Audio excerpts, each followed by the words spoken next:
Yo soy Miriam Ondina Jiménez Durón y el día de hoy compartiré con ustedes un tema muy interesante y es sobre las hipótesis usadas en la investigación científica.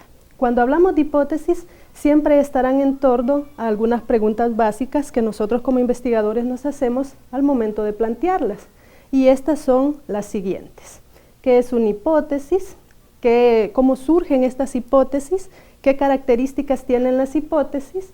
¿Verdad? ¿Cuáles son algunos tipos de hipótesis con las que nos podemos encontrar o que podemos elaborar?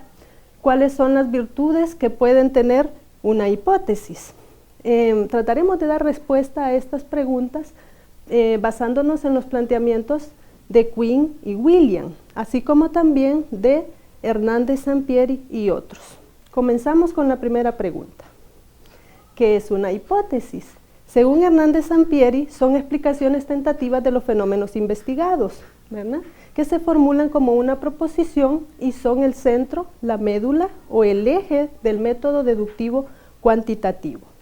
Por su parte, Quinn y William la definen en una sola palabra y lo plantean como que son conjeturas, pero que son conjeturas que pueden ser que iluminen ese proceso de investigación. Las hipótesis, si tienen éxito, son una calle de dos vías que se extiende hacia atrás para explicar el pasado y se extiende hacia adelante para poder explicar el futuro.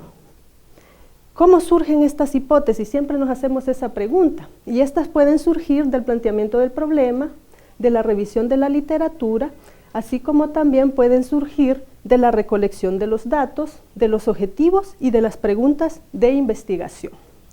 En cuanto a las características que puede tener las hipótesis, estas deben de referirse a situaciones reales. Sus variables o términos deben ser comprensibles, precisos y concretos. Las variables deben ser definidas conceptual y operacionalmente, así como también la relación entre las variables deben ser claras y verosímiles. Los términos de las variables deben ser observables y medibles, así como también deben relacionarse con técnicas disponibles para probarse. En cuanto a los tipos de hipótesis, en estas podemos encontrar algunos que son las más comunes, como las hipótesis de investigación, la hipótesis nula, la hipótesis alternativa y la hipótesis estadística. En cuanto a las virtudes que puede tener una hipótesis, estas son 5. Es importante tener presente que lo que cuenta a favor de una hipótesis es que una pregunta no debe ser ligeramente contestada. Según Quinn y William, podemos observar 5 virtudes que una hipótesis puede tener en mayor o menor grado. Estas son el conservadurismo, la modestia, la sencillez, la generalidad y refutables. En cuanto al conservadurismo, con el fin de explicar los acontecimientos que estamos inventando, la hipótesis puede tener que entrar en conflicto con las creencias anteriores que nosotros tenemos, ¿verdad? Asumiendo una actitud de defensa en ese sentido.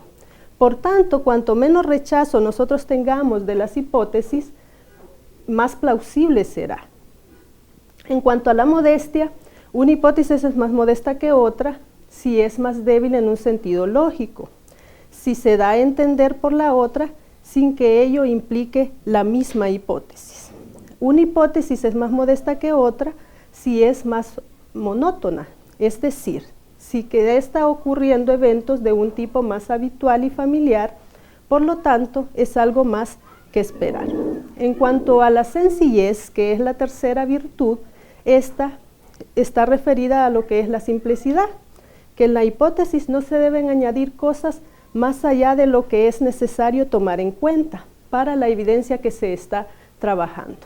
En cuanto a la virtud 4, la generalidad, esta se refiere a que cuanto más amplia sea la gama de aplicación de una hipótesis, es más general. No haga hipótesis tan específicas que solo se refieran a la evidencia disponible. En este sentido, hay que evitar las hipótesis ad hoc. En cuanto a la virtud número 5, refutables, un acontecimiento imaginable, reconocible.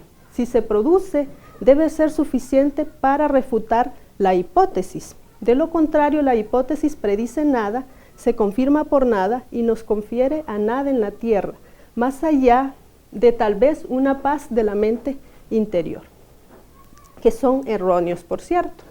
Y finalmente, todo lo que hemos hablado en el video, principalmente las 5 virtudes que plantean Quinn y William, son guías para la elaboración de hipótesis más plausibles. Muchas gracias por su atención y fue un gusto compartir con ustedes.